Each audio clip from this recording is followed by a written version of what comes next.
Nesse ano novo, comida saudável no prato. Tá aí uma ótima resolução para 2017. É verdade, mas como o Brasil pode produzir em larga escala alimentos orgânicos livres de agrotóxicos para milhões de pessoas? Já existem experiências inspiradoras e é o que você vai descobrir agora. O que a gente produz hoje em dia daria para alimentar quase o dobro da população humana. Mesmo assim, mais de 800 milhões de pessoas ainda passam fome no mundo. Não é verdade que falta alimento. Nunca faltou e não falta hoje. Falta acesso. As pessoas mais pobres não têm acesso a alimento suficiente e agora o mundo inteiro está com falta de acesso de alimento saudável.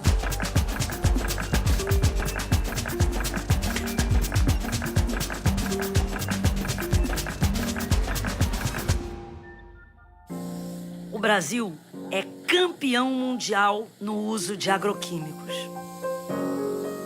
Há também a utilização de determinados agrotóxicos que já foram banidos em outros países, justamente por associação desses agrotóxicos com implicações negativas à saúde, seja câncer ou outras doenças, mas muitos que são proibidos lá fora ainda são utilizados aqui. E também as empresas, elas têm isenção fiscal. Isso daí estabelece e fortalece, na verdade, ainda mais a venda dos agrotóxicos, né?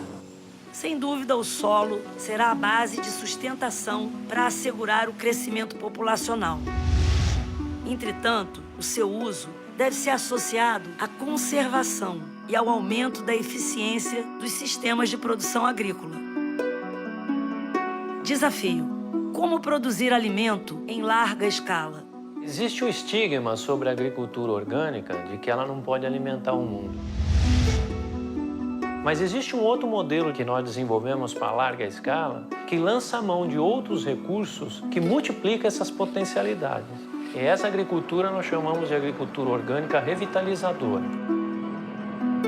Nós temos aplicado isso em 20 mil hectares e é possível aplicar-se essa tecnologia em outras culturas. Alguns experimentos que nós já fizemos indicam, por exemplo, que em soja, milho e algodão é possível eliminar-se no mínimo 70% dos defensivos e fertilizantes químicos sem prejuízo à produtividade. Então nós praticamos o controle biológico, criamos inimigos naturais, são insetos que são inimigos naturais das pragas da cana, criamos fungos também, são entomopatogênicos que controlam algumas pragas, mas o mais importante não é o que se faz fora da planta. Nós aprendemos que quando nós alimentamos a planta naturalmente, essa planta ativa um modo fisiológico que permite a ela construir seus tecidos com moléculas de proteínas que insetos, bactérias e fungos não conseguem digerir. Olha a estrutura desse solo, gente. Está um soufflé. Esses cupins migraram das florestas para a área de cana. E eles lá comiam matéria morta, galhos mortos, folhas secas, transformando a matéria orgânica. Eles vieram para cá, se organizaram de tal maneira no ambiente que eles baniram o cupim que comia cana viva. É um princípio homeopático aplicado na agricultura. Cupim contra cupim. É o controle pelo mesmo. O que a gente observou depois de alguns anos, após ter eliminado a queima de cana e defensivos químicos, é que ocorreu uma recolonização do ambiente agrícola pelas mesmas espécies de animais que vivem no solo da mata. Então, pássaros, répteis, anfíbios e mamíferos voltaram também a recolonizar e habitar os canaviais orgânicos.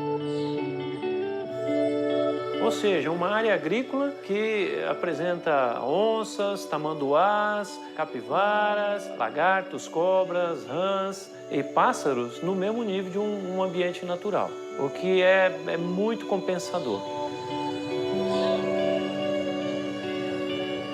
E quem cuida do nosso canavial, das nossas culturas, é a vida do solo, é ela que nutre e protege. Isso funcionou tão bem que hoje a nossa produtividade é 23% maior que a média do estado de São Paulo.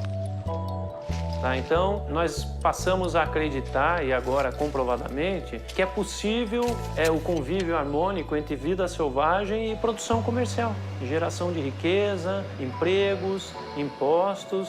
Quer dizer, eles não são conflitantes. Hoje, vivemos o desafio de alimentar mais de 3 bilhões de pessoas até 2050.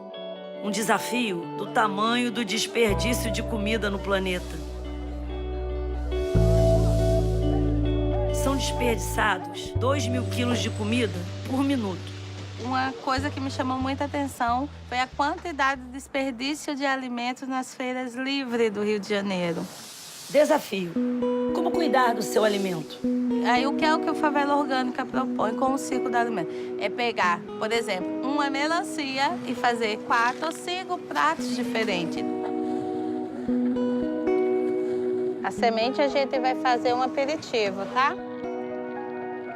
Com a casca eu posso fazer um doce, posso fazer um risoto. Com a polpa eu posso fazer uma melancia grelhada, salgada, que a gente não tem costume. Não é porque eu não tenho tal ingrediente que eu vou deixar de fazer outra comida. Por exemplo, com uma banana, com a casca, se eu quiser salgada, eu só desfio a casca da banana e faço uma carne seca com cebola e arroz. O nosso organismo vai buscar sempre um equilíbrio interno e um equilíbrio também com o ambiente externo. Por isso é tão importante, ao alimentar-se de forma saudável, que o ambiente externo seja calmo, seja tranquilo. Porque comida, ela une, ela tem diálogo, sabe? E de uma receita, de um próprio alimento, sai a transformação. Tchim-tchim, saúde! Há uma correlação muito forte entre o acesso ao alimento saudável e a oportunidade econômica das mulheres. A FAO, órgão da ONU para a alimentação, destaca que se as mulheres tivessem acesso aos mesmos recursos que os homens para a produção, as colheitas poderiam ser de 20% a 30% maiores. Somente com essa pequena mudança.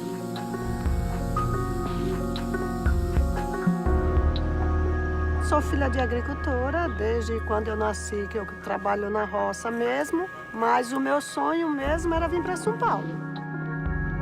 Ela sempre gostou de São Paulo, já veio antes e ficou batendo na tecla que vinha morar em São Paulo ainda. O barato foi convencer que eu realmente viesse também. E aí vai através da nossa crise na época, que eu acabei vindo parar aqui. Esse era o meu sonho, vir para a cidade grande. Depois que eu vim para a cidade grande, que eu trabalhei, passei por uns 10 anos trabalhando com tudo um pouco e vi que eu não estava satisfeita, não era isso que eu queria fazer. Eu quero trabalhar com agricultura, eu quero fazer meus plantios, eu quero voltar ao que eu era antes. Eu larguei o emprego fixo para seguir a agricultura dentro da cidade. E até hoje, realmente, como diz a velha história, não chegou o tempo de arrependimento de largar, não. Porque aqui, sim, eu ganho bem mais do que eu ganhar no emprego. No meu caso, eu sou uma pessoa que eu não gosto de ficar isolada. Eu gosto de gente, eu gosto de movimento. Então, dentro da cidade, uma horta dentro da cidade, aqui, para mim, foi um presente de Deus. Eu trabalhar dentro da cidade que eu gosto, fazendo o que eu gosto, ainda principalmente levando um produto para outras pessoas viverem melhor. Esse para mim é um sonho. O que precisa haver é uma mudança de padrão de consumo. E não é comer menos ou se privar de coisas, é ter muita consciência do que a sua decisão de consumo tem sobre o planeta e tem sobre os recursos desse planeta. Se eu moro em um apartamento, se eu moro numa comunidade, se eu não tenho o espaço necessário para o plantio, que eu tenha em casa pelo menos o meu coentro, o meu manjericão para fazer um molho, enfim, alguma coisa. Já viu a flor do boldo? Normalmente, um condomínio tem o seu jardim. E a grande pergunta é, por que esse jardim não pode se tornar um jardim funcional? Um jardim de temperos, de ervas, de chá. Isso é possível. Ah, já tem tomatinho aqui. Como você consegue produzir flores para enfeitar a tua varanda? É possível produzir flores que vão enfeitar o teu prato, flores comestíveis, de um grande valor nutricional, por exemplo. Então, pensar em plantar no meio urbano, de modo sustentável, é pensar também em onde plantar, em como plantar. O vaso de pneu, por exemplo, a gente até sempre brinca falando que ele tem 400 anos de garantia, se quebrar eu te dou outro. Então imagina você pegar uma garrafa PET, cortar o meio, virar, aqui embaixo água, não tem nenhum perigo de entrar nenhum vedor, mosquito da dengue ou coisa do tipo. Uma vez colocado dessa forma, essa planta, por exemplo, ela será irrigada mais ou menos a cada 15 dias. já não é mais desculpa. Você pode ter agora uma horta em casa a partir de garrafa PET. São 200 anos de garantia nesse vasinho aqui. Nessa série, conhecemos muitas pessoas que venceram desafios e encontraram o caminho para uma alimentação mais barata, diversificada e saudável. Simplesmente comendo mais frutas, legumes e verduras. Olha que delícia. A fonte da juventude está bem mais perto do que a gente imagina.